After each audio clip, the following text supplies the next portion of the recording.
Okay, so my name is David Kanaga. I'm going to start with a little video and then keep playing that the whole time, I think. Go now and find my car. It's up top.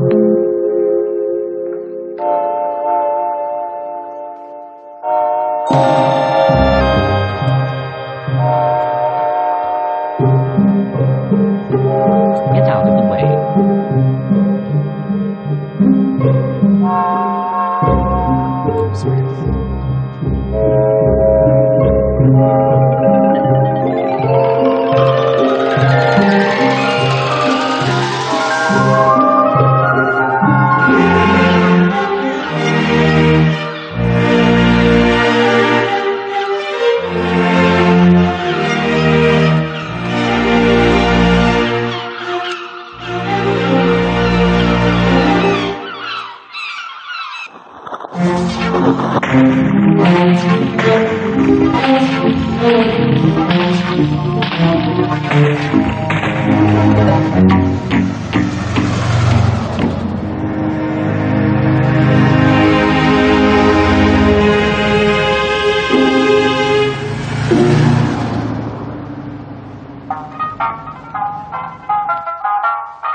Hey there, that's my car. You can come back now. Cool.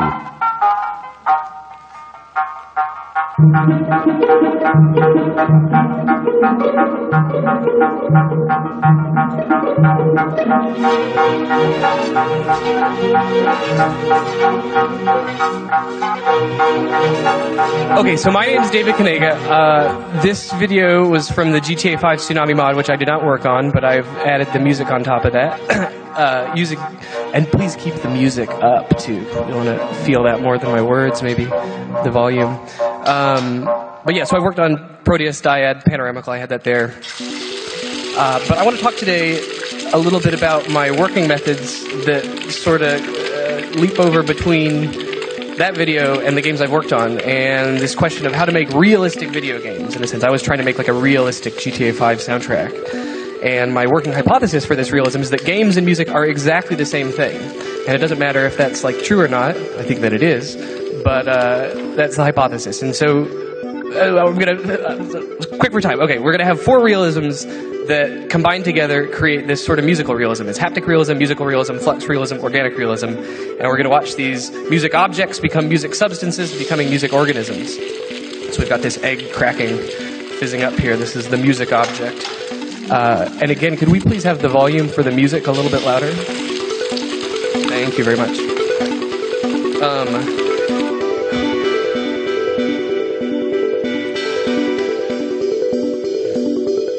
So I'm gonna put a bunch of like dogmas up on the board, and I hope that's not rude. That's just how I think. So every thing is sort of dogmatic.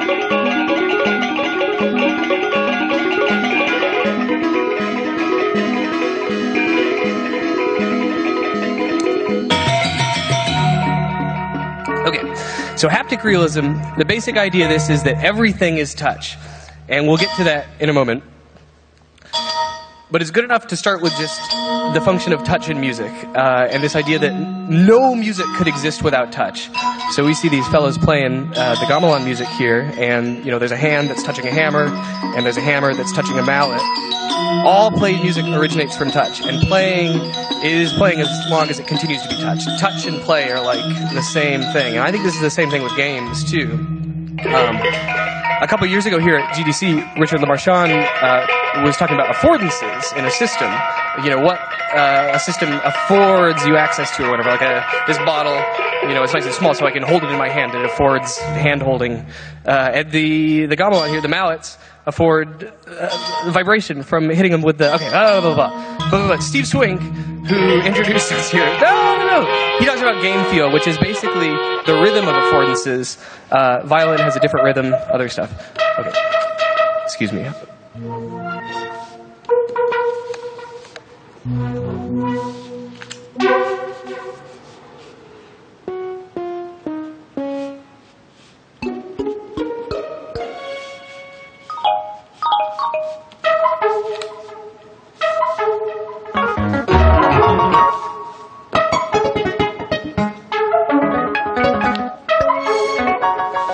So obviously there's all kinds of things that are touch, not just music, not just video games.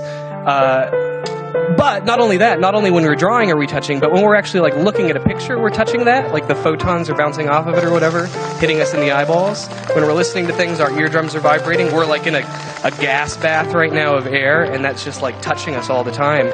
Lucretius is a philosopher, and he said everything is touch, so we can go back to that. So the dogma for this one is designing affordances, not rules, materials, not games. So ways of touching things, and materials like mud rather than chess.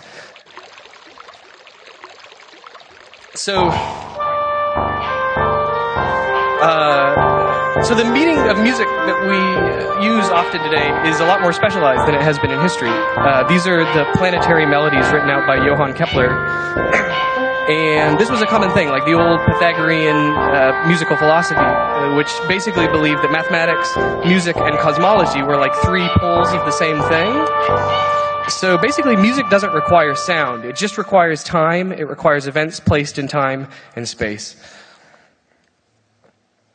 So these pieces had sound originally, but I took them out because they look nice. So Robert Flood is an alchemist. He says music is the knowledge by which all worldly things are joined by unbreakable bonds.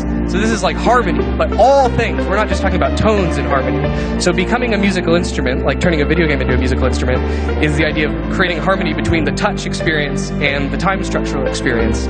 Or as I like to talk about it, coating the structures, the skeleton in a skin, a vibrating sound skin. And so Mickey Mousing, Walt Disney, you know, he was good at this, as we see.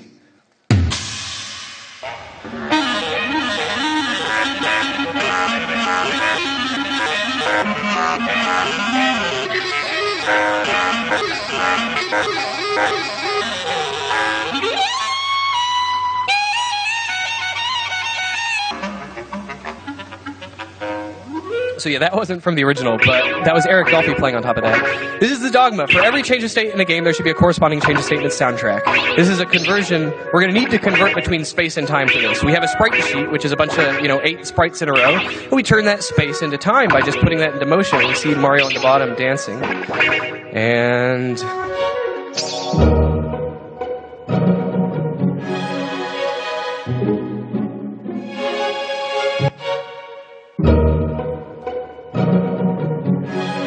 we already got a piece of music that's just, you can imagine touching this too. Imagine touching that. You speed it up. So you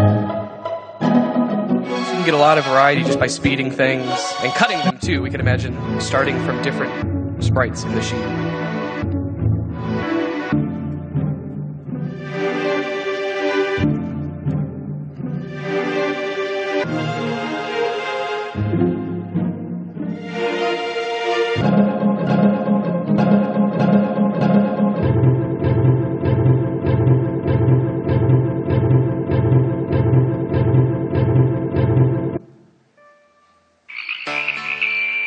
So, proposition.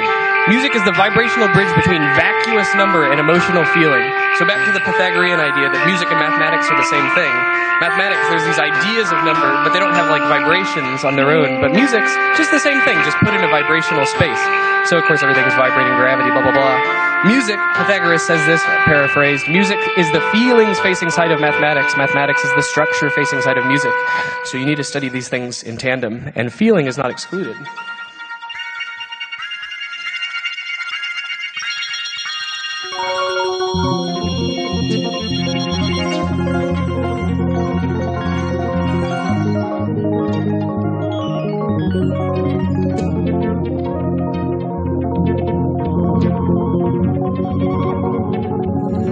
I'm going to hand it over to some colleagues here. I'll be back.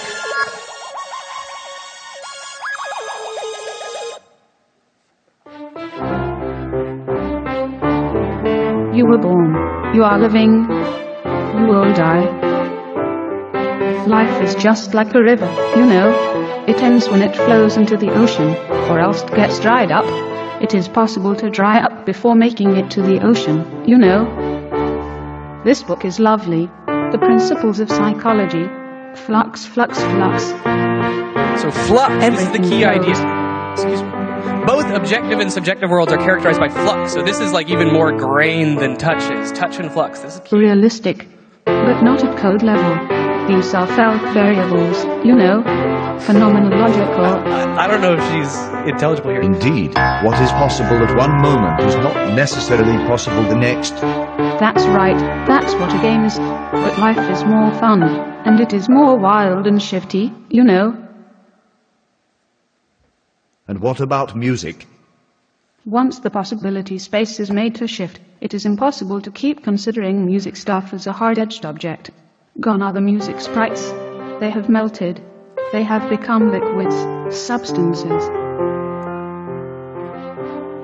The study of music in light of shifting possibility spaces turns to all matter in its solid, liquid and gaseous forms. Liquid is of special interest, being at the edge of chaos, as it were. It is between stillness and chaos, more or less viscous. Besides, we are inside of music. It is not in front of us, like a picture, going away if we turn around or close our eyes.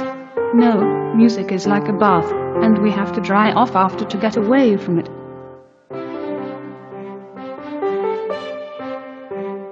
Yes, it is very wet, don't you see? Just like the air is a gas bath that we are in now, music is also bath, and so it must be called music substance.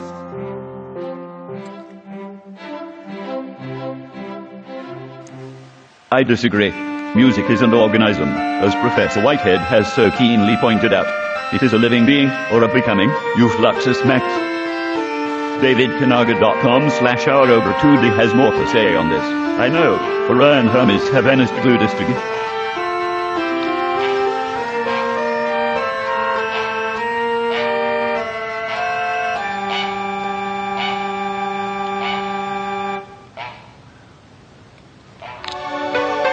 Indeed, an organism is not just one substance, but is a vessel of many substances experienced as a unity. Such is the nature of the organism of coupled human body and video game. It is as true to say that the player is permanent and the game fluent, as that the game is permanent and the player is fluent. It is as true to say that the player transcends the game, as that the game transcends the player.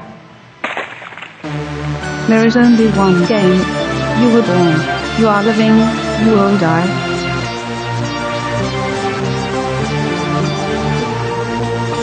So, the organism, the music organism, is the end of the sequence of object, substance, One game, organism. many players.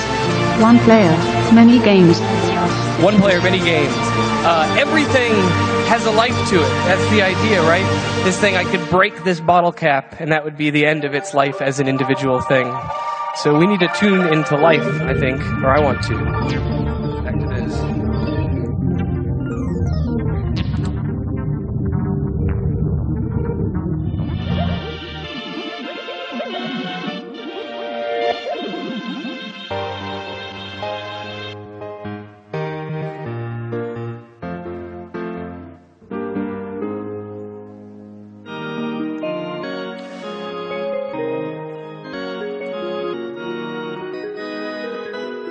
So yeah, nature is full of so many beautiful processes, and we can just change the rhythms of them as much as we want. This is, 30 years here or whatever. We can squash that into 30 seconds. And that's what video games are really great at. Take the, Newtonian mechanics of it or whatever, not of the body, but take the mechanics that scientists are doing and then make them faster, make them slower, whatever. And then get out and listen to the whole body. This is what I've been excited about recently. I love video games, but trying to feel the whole body, not just the fingertips in the game, but, feeling it, biting wood, right? And trying to listen to that and listening to these non-human teachers. Because non-humans are playing things like games all the time, but they aren't structured by rules in the same way. It's really playful. The dolphins, coyotes, and other non-animals too, but I didn't have enough time to put those in there. Final dogma is play everything. Smash the egg, right?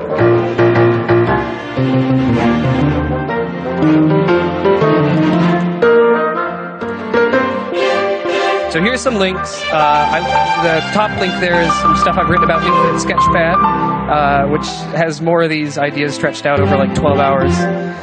Goes by quick, excuse me. But thank you very much for watching. I hope the bots were audible too. They were hard to hear up here. Thank you.